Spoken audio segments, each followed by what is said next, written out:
I'm Shivsy. And I'm Nats, and together we are the Sisterhood Circle podcast. Our vision is to create connections with our community and inspire change in the world. So be sure to subscribe on whatever platform you're listening to find out more. So let's dive into today's episode. Hi guys, I'm Shivsy. And I'm Nats. And we are the Sisterhood Circle podcast. Today we are going to be talking about the journey of sisterhood and how we got to this point of recording our own podcast. A wee bit mad. So exciting. So a wee bit of background about how we met each other, Nats. How long have we got? It's been a while. It has been a while, almost a decade. It's mad to think about, isn't it? Aye, it really, really is. If we think from what started off as just an interview for a job to then the transition of where we're sitting at across the table recording a podcast is a wee bit mad when you think about it in that way. Definitely. Aye, wild. What's your first memory of me? Running in to Curse Paisley late, sweating, wee bit harassed, under pressure, and being like, "Hi, I'm sorry." And the first thing he done was just give me a big hug. I was like, "Oh, I've really been in a situation that like I was only wee at the time, so." And what age were you? 17. Someone just gives you a big hug. That's like the first memory that I've got vividly of like how that sisterhood was created. I love that. It's mad. What would you say the first one was? You running late for that interview? Now the funny thing about this though, anyone that runs late for an interview, they're like, "Nope, gotta be on time, that's it. Don't get the job." Exactly. Imagine if that had been the case. It just shows you. It just shows you. And your mum as well. She told you not to come for the interview, didn't she? Can you imagine how things would have panned out If you think like that email, the CV was sent, just proving a point up and like, who are you to tell me I can't do something?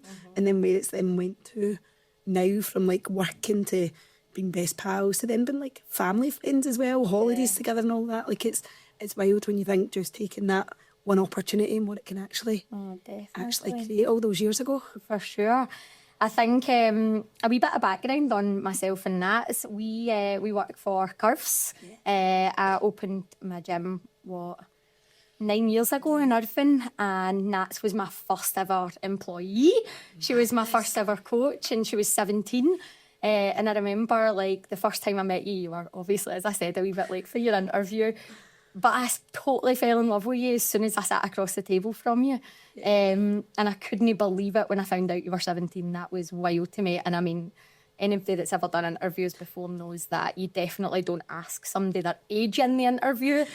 During the time that Nats was chatting, I'd asked her a couple of questions and you'd referred back to school. And I was like, "What age are you?" And she said 17. And I was like, "Oh, that's good. She will know." I had no clue that was a thing. I started doing interviews myself. I was like, "Yeah, I'm 17." It's crazy to think. And if you remember, that interview was never really like an interview such to me. I'd only ever been for one other like in my entire life, but it genuinely just felt like a pure conversation of like connecting on very similar like passions, what you could do, what your vision was for the club at the time and what you wanted to create down in Irvine. And I like just been like, right, okay, like that sounds absolutely amazing. I remember coming out, my mum being like, "That so like, what would the hours be? What would the rate of pay be?" And I was like, I don't know, it just sounds really, really good, so it does. Do you remember the message you sent me, right? So when Nat joined the team, because we were just opening, Nat thought that she was going to be working for free. She was up for it. So she had another job at the time, and you'd said to me, "Listen, what was it? What was it you said?" I was like 17, like I'd commitments and I'd other things, and I was like, "Right, I need to make this work financially. This is 12 weeks training that I'm going to need to do, and I'm going to need to be able to like still pay my petrol and all that." And I was like, "Right, how am I going to make this work?" And I remember messaging you on like my break where I was working at the time, and it was along the lines of, "Right, I'm not able to give my notice just yet because I'm going to need the money like while I'm on my training and probation period." And your response was something like, "You do know you're going to get paid for this job?" And I was like, "Right, there's my notice, I'm going to be leaving." You're excited. To be fair, at that point I knew I was keeping you forever. You were willing to work with me for 12 weeks for free. I work for free for you. But it's mad when you think like at that point we were just like, it was just like a working relationship. You were like the boss, you were someone that I was like, "Oh my God, this kid was going to create like something incredible." Even before that, like when you come into college, like I was studying at the time and you'd come in to like chat to all the girls in the course about the opportunity and stuff. And I remember sitting on like one of those wee benches that used to sit in your school assemblies and sitting like, oh, who's this person coming out to see us? And you're walking in like dead confident, dead excited about what you were going to do, which was my side of how you feel. I imagine it was very different at the time. But been like, oh my God, like I pure want to do that. Like that's totally up my street, your vision and what you were going to do. I was like, that's like an absolute bit of me.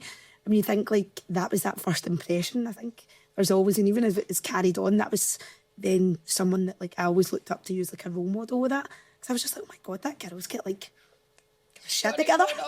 Do you know what I mean? Like in your head, like I'm like that. I'm walking in. I knew Jan, who was like my lecturer when I was studying, like quite a few years ago, and I'd asked for a wee bit of help because I was going to be opening my own gym, like wild imposter syndrome. I'd obviously worked for Curves for like 10 years prior to that, like managing someone else's gyms. Absolutely fell in love with the brand. But walking in to a college in front of a group of girls trying to sell what I'm trying to do, honestly, I was shitting a brick. Like I really was.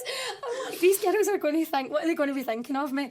So it's so funny to think that you were like, she's so confident, because actually I was just like, game face. inside you're like, what is going on here? I know. There must have been like the feed as well, and not just coming into that environment and looking at it, but like opening your own business, taking that leap to do it, then trying to find your perfect team that were going to help you build your vision, because as one person you can do a lot, but the vision was big, and it's like the bigger picture of what you wanted to be able to do. So that must have been quite daunting at the time. It was definitely daunting. I think like when I look back, there was probably a little bit of doubt in my mind. I was very lucky to have a super supportive husband who was just like, go for it. Yeah. Like, let's just get it done. Like, you can absolutely do it. You've been doing it for years, which was great. But I think it's natural to feel that way when you've got something new. Like, see today, like, I mean, how many times have we done the intro and we can't even do it? We'll probably be brilliant at doing it now. Yeah. But I think like the first time that you do something, it's nerve-wracking. You're doubting yourself. All of those kind of feelings come to play. But once you actually just get into the nitty-gritty of it, it is fine. But it's been quite the journey, hasn't it, to get to this point? I think though, when it's always a passion, like it makes a difference. It makes all those hard emotions that you feel at all those challenging times like absolutely worth it. And I think that's something we massively connected from, like super early of. Oh, definitely. Same passion, very similar values. Yeah. I think that says a lot for then where that's progressed to further down the line. Like it's rare that you ever get someone that you just kind of like click with on all levels. And it's easy. Yeah. I mean, we wouldn't be sitting across the table like this if it was hard. Do you know what I mean? And I think that's something early doors, like from working together, it was always very, very easy to then what was created in the friendship outside of that. I don't know if I'd say that was easy early doors for me. You were probably dragging me quite a lot at the time. So for context for that then, I used to play hockey like internationally for the age group, and was always fit, always trained through hockey, that kind of stuff, and it was great. But we're coming up to European Championships, and the only training I ever did was with either my club or with the country training. There was never anything externally from that. And we had like one of the tests of like selection was a bleep test. Yeah. So like old school, having to run between the lines and all that. And most of us absolutely bombed it. One Sunday through in Edinburgh, like could not have went any worse. And I was like, shit, what am I going to do? Like if I don't pass this, it's going to be hard. I can remember coming in the Monday, sitting in the office and everything, and telling you about this, and you were like, right, what's the distance? Can't even remember if it was like 30 metres or something like that between the lines. And you went into the back corridor and like started measuring out how many metres, and you're like, could we run up and down here? Anyway, it quickly escalated to, right, so what you're going to do next is you're going to join me in the mornings, you're going to train with me, and I'm going to help you pass this bleep test. And I was like, right, okay, sign me up. What time's it going to be? And you were like, yeah, 6 o'clock. And I was like, what? AM? So 6 a.m. and then you want me to go to college and then you want me to come to work? Right, okay, I'll get a wee bash. And I do remember that first morning. You're probably more scarred by it than me. I mean, see, to be honest with you, I definitely got what your mum meant about me, like, moody teenager. So we used to train in the Glencairn over in Stevenson, and at that point there was 2 treadmills and a treadmill here, so, and we mirrors in front of you. I want to look at themselves when they're training that time in the morning. Exactly. So we were doing a sprint session, because obviously you had your bleep test to do, and the this is the vivid memory I have. Like, It's in gonna be between awful. sprints, Nat, like this, raging face, absolutely raging face. And I was like, you need to keep going. No! And I was like, yeah, that's fine. But long and short of the story, We got the job done. and We passed it, made Euros, everything was great. And I love training at 6 a.m. yeah, exactly. And we've been training together for, what, 9 years now, pretty much. Yeah. Yeah, so I think like we probably formed that relationship with each other through training. Obviously, like in work, you're busy Yeah. all of the time, and of course, like you get to create bonds and stuff like that there and then. But I think like really for us, the friendship outside of work blossomed at training at that time in the morning, and I think it's where you kind of like your honest conversations. It's where you can like connect in a more natural environment where you Yeah. maybe don't need to be the work version of yourself at that point and helping everyone else. And I think it helped our friendship absolutely blossom into what it is now. But it also created so many amazing ideas and possibilities from the business side of things. And I think when you're in a more natural environment where you're looking after yourself a wee bit, that is where all your greatness comes. Like, nothing happens when it's forced sitting across being like, right, so what's the ideas going to be? Like, it all happens so Organically. And I think that's when you know something's just meant to be. When it does flow, there's nothing forced about it. I'm probably seen each other at our best points at 6 a.m. You've definitely seen me at some bad points at 6 a.m. I think we've probably seen each other at some points at that time of day, definitely. Especially when there's maybe some hormones related. That's a story, That's for, a story for another podcast. if we're being 100%. honest. But yeah, I think that's where the real connection then started to happen and yeah. how that was all formed. And then probably laterally, over the past 2 years, we've obviously had our connection through the different like sports we've been involved in as well. That's true. So we started off with High Rocks, Yeah. and we've done a couple other wee fitness competitions here and then, but really found our passion for that, didn't we? Yeah, I think there's just a pure love for what your body could do. And I think like that's huge. Yeah, it really is. And as a female, that's like, So powerful. aye, it really is. It's not about what it looks like aesthetically. It's about what it can actually do. I think it changed so many things, but also then like allowed you to bond together through doing it individually. So we did solo high roxes ourselves, and then went on to do a couple of doubles together, and really like bonded through what each other could do, identifying different strengths that you would never have looked at, and it's been really amazing. All right. I think it changed everything for me when it came to fitness. Yeah. So it did. It really did. And I'm just so grateful that we got to do that together. Yeah. And a big shout out to wee Ellie as well, because that's the only reason. It was like the final part of the tripod for that. So Definitely. So that Ellie was the instigator of us getting a high rocks. And I think it's crazy when you think about what had happened as we sat down in our film one day in the division board day that you had led with the team, and Ellie and I came along and we're like, do you know what, we're going to do our own visions for this year. That must have been, what, 2023? Aye, was it the year just after lockdown? Was it? No, was it 2022? Surely not. I think it might have been just after lockdown. Wow. I'm pretty sure it was, in fact, because if you think about it, that's 2 years, 2 seasons at High Rocks. It's 22. 2023. 2023 Oh, was was, it? Aye, yeah. okay. Yeah, you can have that Fine, one. madam. It was a couple of years ago anyway. Yeah, and Elsa put this thing on our vision board when we were sitting looking. It was High Rocks, and I was like, tell me a wee bit more about that. I'd seen it on like your Instagram, like it was starting to come up on your For You pages and stuff like that. And she was filling me in. And I was like, oh my God, that sounds amazing. How good would it be to be able to do that? And from that point, we all just committed that it was going to be something we did. We had done something else called the 3 Peaks. Me, Ellie, my older brother, and one of our friends, Jack. And before we knew it, like we were kind of like this wee fit fam that had just decided we were going to do a High Rocks. But it was amazing to see fitness really connecting, not only you and I, because that had always been something, but bringing like all of us together. And see if you think the trips like we got to go on for it and all that, like it is magic. It has. It's been magic, and I think that has brought us together as a team massively. And I'm super grateful for that, for sure. And I think it does just show the strengths in like all areas that you've got, and a real value physically and mentally for what your body can do. But I think that massively aids you in the bigger picture of your personal life, whether it be your work life, whether it be personally and fitness. I think all of that contributes to it. Something we were chatting about the other day was I can't remember how the conversation had been about, but we're talking about like strong women in business, and I straight off the cuff was just that. Like, you're a strong woman in business, Shivs. And your response honestly flabbergasted me.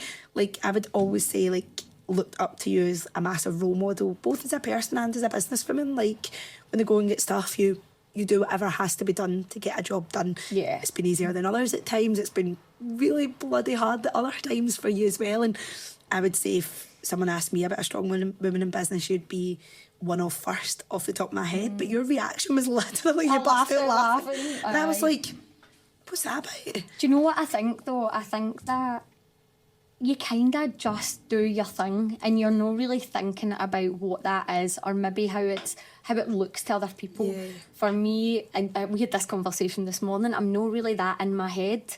I kind of like, I'm quite cut and dry, like I don't really...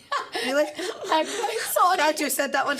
I'm quite cut and dried, and I don't really overthink situations. I probably think too much about what I'm doing and how that's perceived to other people, which I think is probably quite a lucky thing. Yeah. Because being in your own head can sometimes be a wee bit more challenging. Yeah.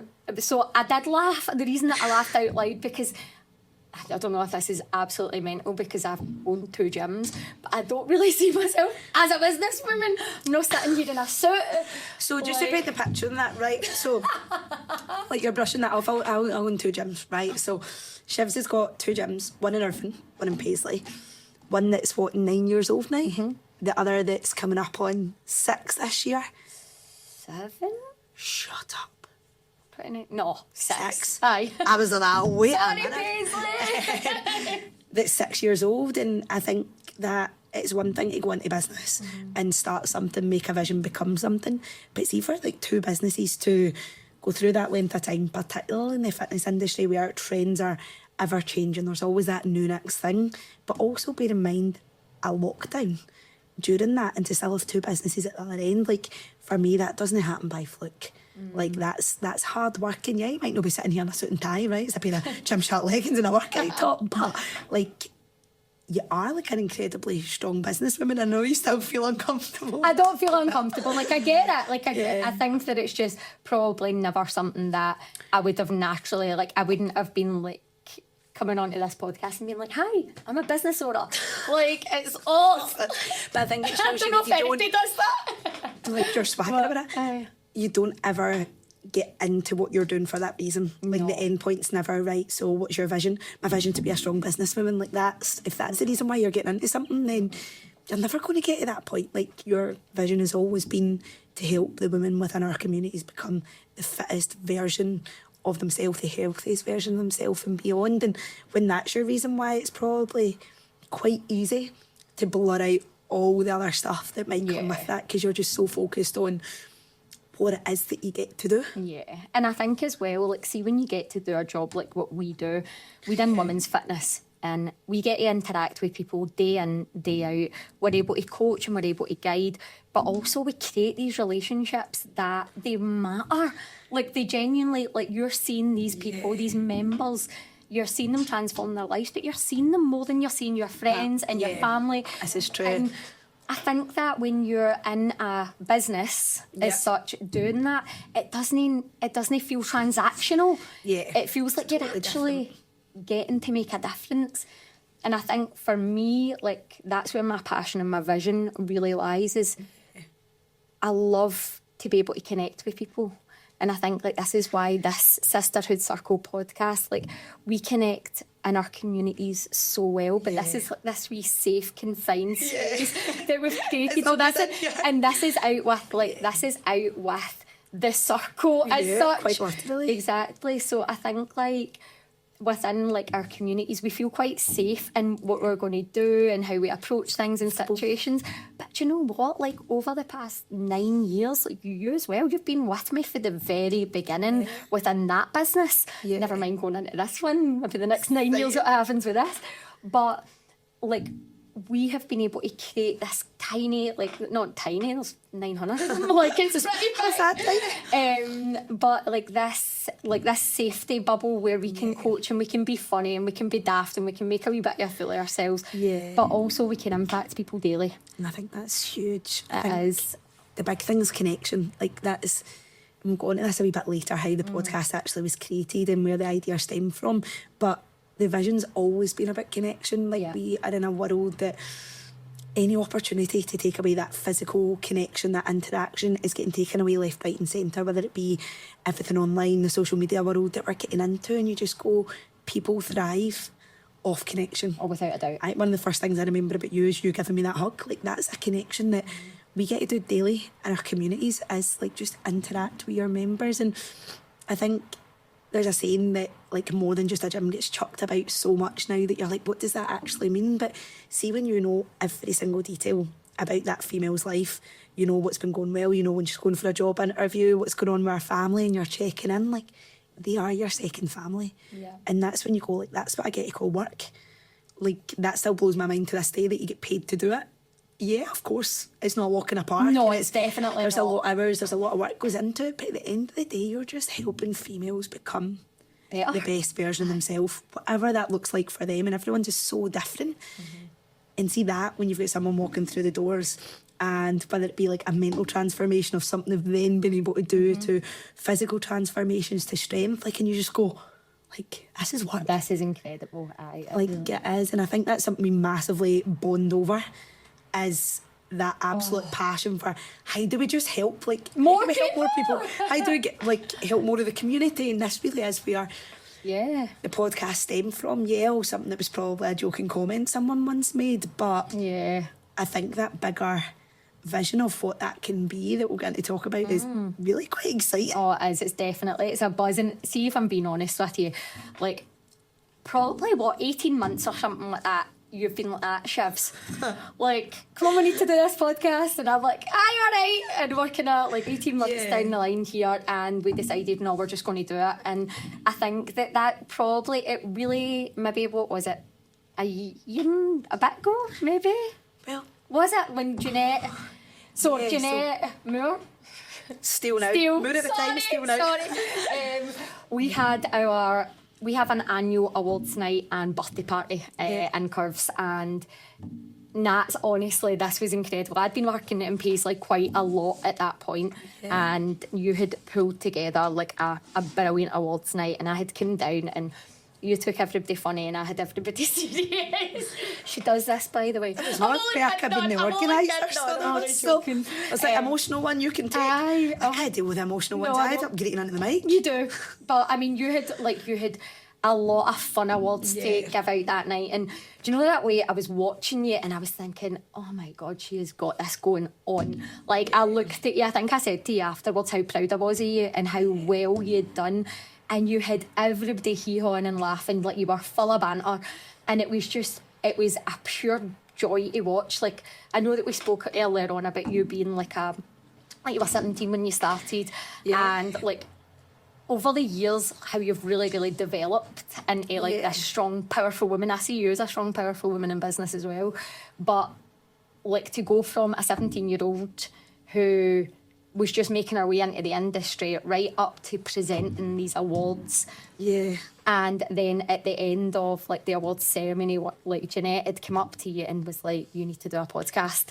And I think it really, like, I know that you'd been thinking about it, but that was the solidifying moment, wasn't it? It was like, I think at that point when like someone else suggests something that's already been in your head, I think you go from being like, oh, that's a fairy tale reality of like, I'm never going to be able to do that, to being like, oh, wait a minute, this is something we could do. And there was like loads of jokes on the night is about it, like times on the circuit in the club when she would have been in and it was mentioned, and we're like, oh, like, we'll do this, like, it'll be called like Get Chatty with Natty and all this pure chat.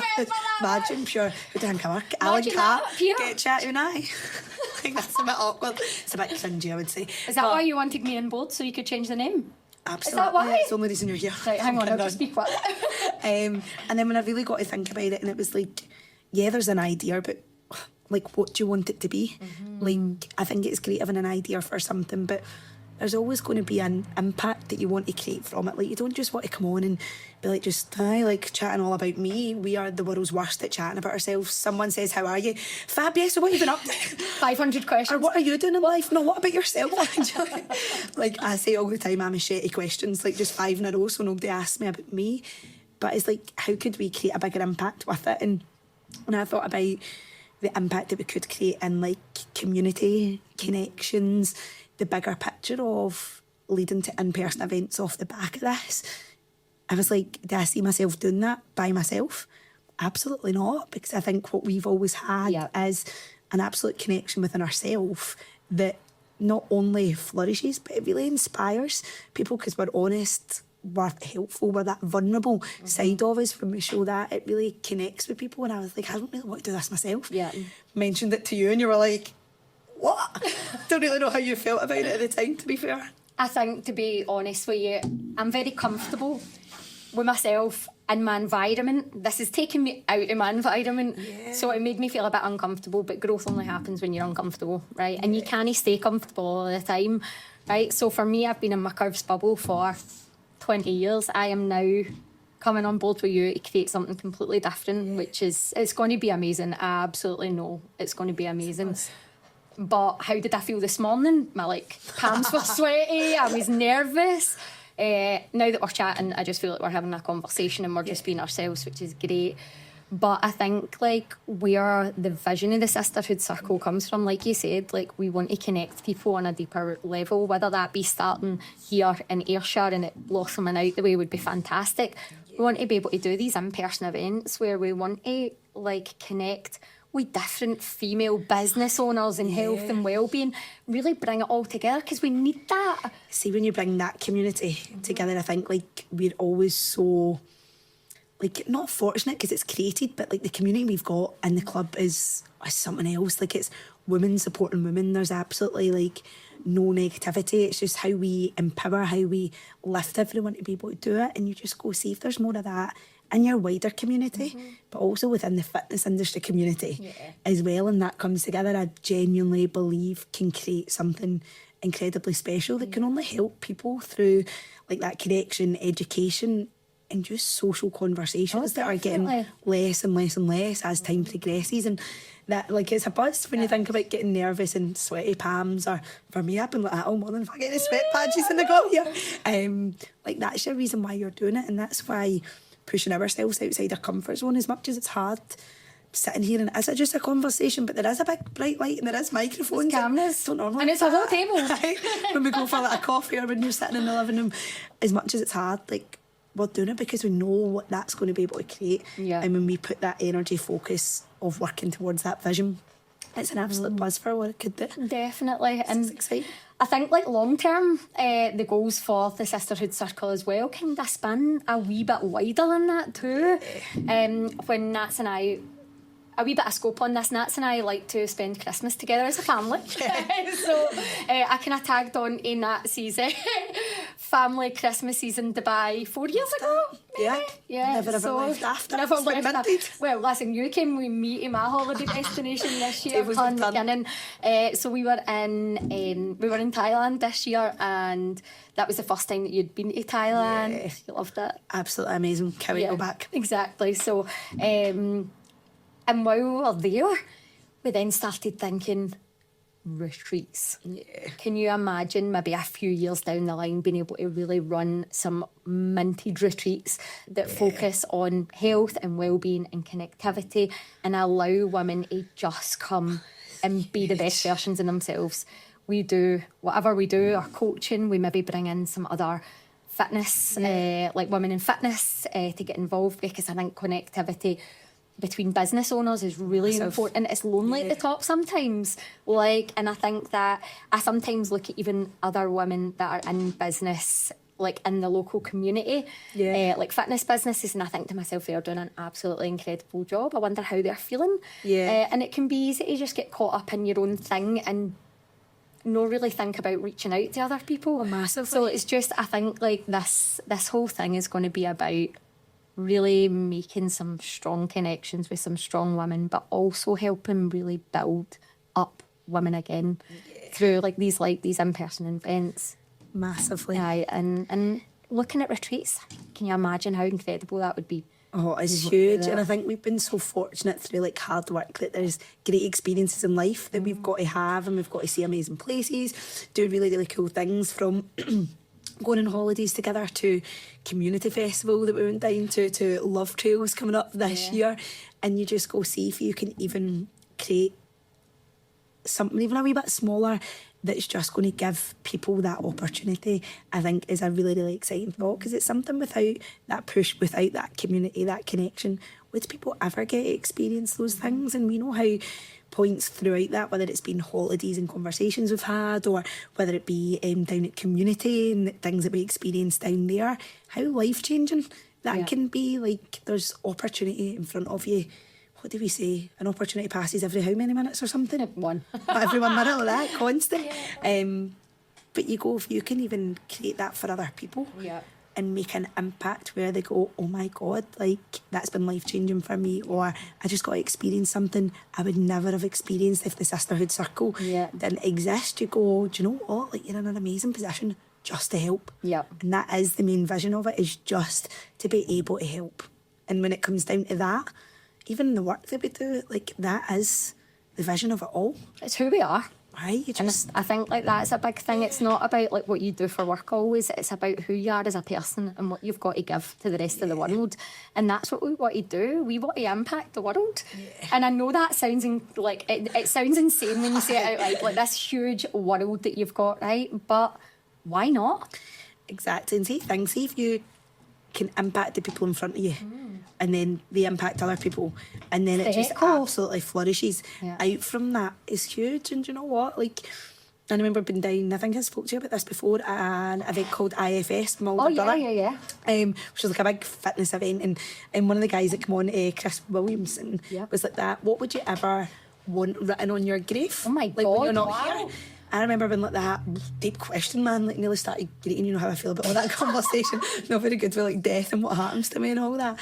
And I was like, sitting next to my brother, who at the time probably wasn't that way inclined, thinking, he's like, don't really know. And I was like, just want to have made an impact. Like, whatever that is, you just want to have been able to make an impact on helping people in the world. And see, as long as you can say you've done that, regardless if it's 5 people, if it's 55, if it's 55,000 people, you just go, do you know what? I made an impact. I think that's massive. As much as it's who we are, it fills our cup massively. And I think we, as much as we keep coming back to talk about it, it's work. Like, you work so much of your life, right? See if you've got something that is not filling your cup, or you're not getting a meaningful purpose out of it, and that's taking up like 40 odd hours of your week. How's it going to make you feel? How's it going to impact your mood, your mental health, everything? And it does stem down to that. Like, as much as we give a lot, it massively gives us a lot in return as well. It's huge. Yeah, definitely. Wild. So Nats, as we approach the end of this, if you had one superpower, what would it be? And why? So, I've got 3. Shut up. Right, just to be different. Right, hang on a wee minute, just to let you know she's always greedy. Well, the first one is a wee bit greedy, to be fair, because I would love to be able to eat cake without it having a negative effect on my body. Okay. All types. Right, so that's the superpower number 1. I'm not fussy. Hang on. Just... What would be your favourite cake and why? Now, the question is a tray bake a real cake? So I wouldn't say it's like a sponge cake or anything like that. Like, I'm definitely more of a tray bake cake. Say like your Rocky Road Millionaire shortbread, like Empire biscuits, like probably more a biscuit girl. What about a non-UPF lemon cake? Right, don't be a wee rascal. So you just definitely right. So I'm leading shotgun. So what happened was. That's also owns a cake business, just so you know. I'm very controversial, like make people really fit and then feed them full of sugar. But life's a bit balanced, guys. So I believe I'm going to say that. When we were down at community, one of the big things that Shivsy took on board from that was really starting to look after like health a wee bit more in nutrition, more than just like calories in, calories out, looking at like ultra processed foods. So it was coming up to her birthday and she's like, no, it wasn't your birthday actually, you sent me at the start of the year. And digging my hole for myself here. Yeah. So it sends me this like past. this non-UPF mad lemon cake king was like, I'd really love it if you could make this for me. I was like, I know about that, it's fine. And this must have been like last February or something, right? And then your birthday's in November. Anyway, it gets in November. Now, not making any excuses, like, we were a wee bit busy. A little bit. Just like A little bit busy last just like year. opening, closing, working, making sure all our members were serviced. But you know, it's okay, I'm still a good friend. So I buys like the almond. Oh shit! How do you say this again? Almond. So I think it's almond, but it's always almond. Guys, see is if it you deodorant or deodorant? listen, if you're watching this, please comment below. Almond or almond? And what's it? Deodorant. Deodorant. Sean says that too. Deodorant. Sorry, we're going off on a Digress. tangent. Back. Yeah, so I ordered all this, like almond flavour and all that and all the other things, right? Comes home from work one night and I'm like, fine, go and make this for Shivsy. Starts doing it. Anyway, royally made a mess of it. I was trying not to say a bad word there, by the way. I can see that. I'm not a mess of it. Anyway, made a mess of it. Had to order more almond flour. So that I was being a good friend, I didn't want to turn up with no cake. So I turned up with like 6 really good cupcakes that people, by the way, value and pay good money for it. Shivs was like, thanks. Wasn't on UPF cake. Anyway, long story short, made it like 3 or 4 weeks ago. Oh my God, what a disaster. It was such a disaster. So I mean, the thing to start off with, like, the sponge looked great. The filling was like not thick enough to hold the cake, so it was a bit like splat. Turned up with it so that I was like, well, I want to show that I've made the effort. Messed something up twice, somebody's going to think I've taken the mick, right? Yeah. So turned up with it and like facial, says, no, thanks, that looks lovely. What was the rating out of 10? None. -5. -5. It was pretty rank, let's be honest. It was, I mean, you did a really good job. Like, it did look maybe a 5 out of 10. And I was like, I'm pure buzzing to try this out. And don't get me wrong, like, I think that, like, the icing was made from, what was it? Like mascarpone and cream and all that. Yeah, so I was like, a bit that was, slimy. it was tasty. The cake wasn't ideal. So I don't think I've ever done this in my life. So the cake, but this size, right in the bin. So glad I spent 3 hours doing that. No, I was absolutely so grateful.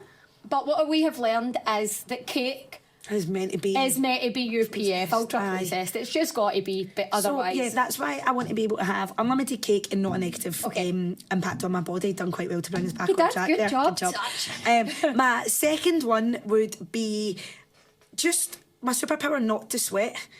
Like, so I'm painting a great picture for me here, and I'm a sweaty wee person. Sweaty cake me. Is that a fitness?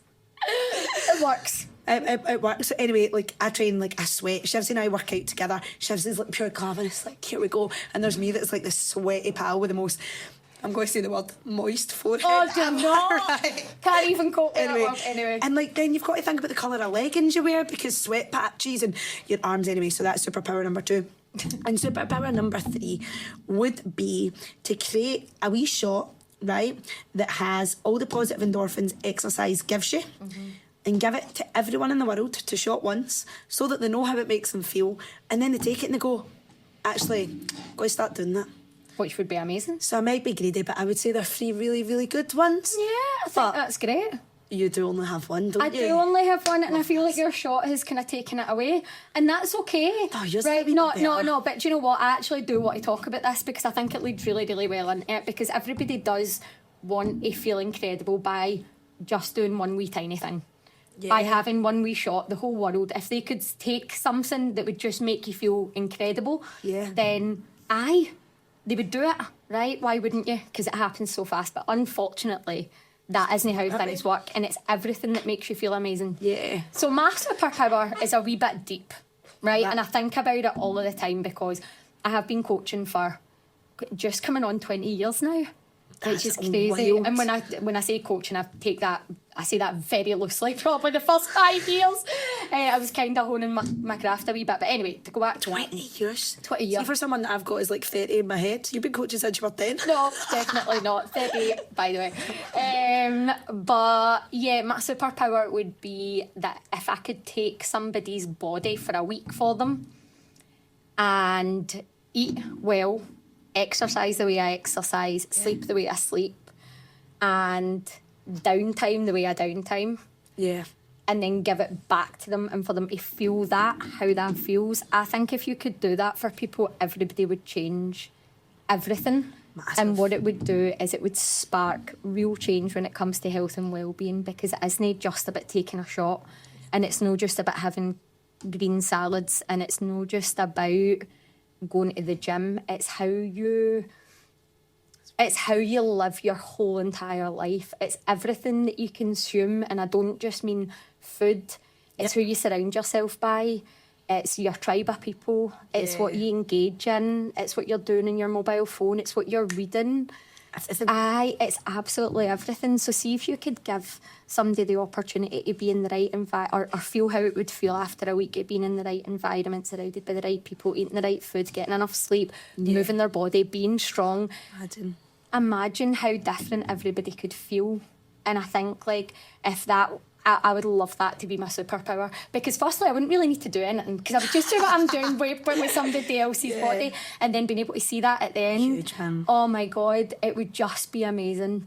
And I wish so much that you could do that, because see if someone felt the way you feel when you wake up in the morning and you are like 5 a.m. buzzing to get out your bed and make on your day. Can you imagine that? But the only way you get it is by doing it. So, and I think that's the thing, you've hit the nail on the head. It's like that overall well-being. It's not just that one thing that you do. Yeah. And I think, like what I was saying there, like that wee shot is that quick fix. It's that Amazon society. We want everything yesterday, like there, if not the day before. And you just go, that's where the longevity of what people do isn't necessarily there. So everyone, so I've just got to take their bodies, make you feel absolutely amazing. That's on the superpower. That's it. So that's on the schedule for the retreat, by the way, so sign up. 5-year waiting list, just so you know. Just constantly back to back to back. But it would be pretty amazing. For sure. Now, the next episodes. Yeah. So this is a wee bit daunting to say. So episode 1's done. Yeah. Episode 2, the Dubai Dream. Yeah, so we're just going to leave that there. So you can tune into the next episode and see what the down is with the Dubai Dream. Okay, guys, we'll see you later on. Bye, guys. Bye.